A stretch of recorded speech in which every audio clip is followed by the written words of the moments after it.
bikers, welcome to my channel. Ako pala si The Chef Biker.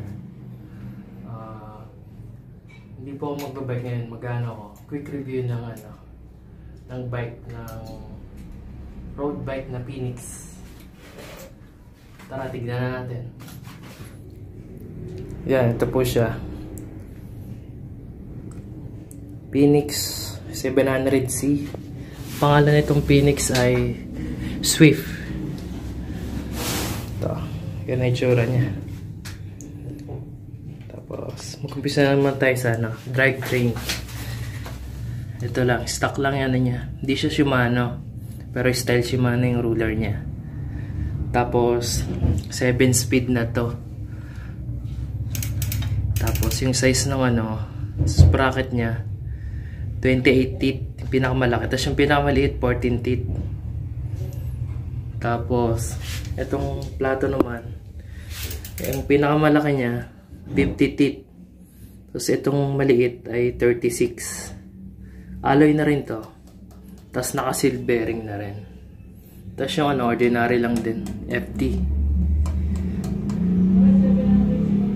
Tapos, punta naman tayo sa shifter. Ito lang yung shifter niya. Parang dial type. Hindi pa siya yung STI. 7 speed lang siya. Ito yung brake. Doon naman tayo sa harap.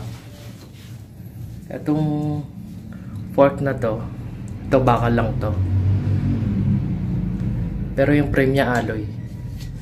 Tapos yung rim niya alloy na rin. Itong spokes bakal to. Itong hub bakal lang din. Pero naka quick release na. Tapos ano pa ba check natin? Sa likod, check natin sa likod. Ito, same. Alloy. Tapos bakal yung bakal yung spokes saka yung hub. Tapos ang size ng gulong nito ay 700C by 23C. Ayan. Tapos may nakabang na palata na pwede ka mag disc brake dito eh. Tapos kung gusto mo sa harap, bibili ka na ng converter ng pang disc brake. O kaya pa-weldingan mo. Tapos check natin kung ilan yung weight nitong bike na to. So, check na natin yung kung ilang weight nitong frame, itong bike na to. May pang kilo ako dito eh.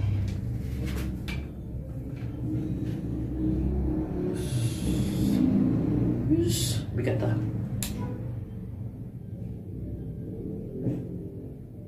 Ito. Ang weight niya ay 11.62. Ito na baliktad.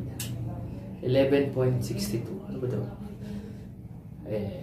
11.62 kilo yung weight nito. Total weight nitong bike na to. Okay na rin kung sa mga tawag dyan, sa mga nag-umpisa pa lang. Kung gusto lang road bike, ito pwede na. Pero marami ka pa upgrade dito. Pero kung naman, pwede na to. Naka road bike ka na. Ito. Yun lang yung quick review nitong Phoenix road bike na Swift. Mabibili nyo to sa sa Bikers Evolved Cycle Shop. Available siya sa halagang 9,000. Yun, mabibili mo na itong bike na to.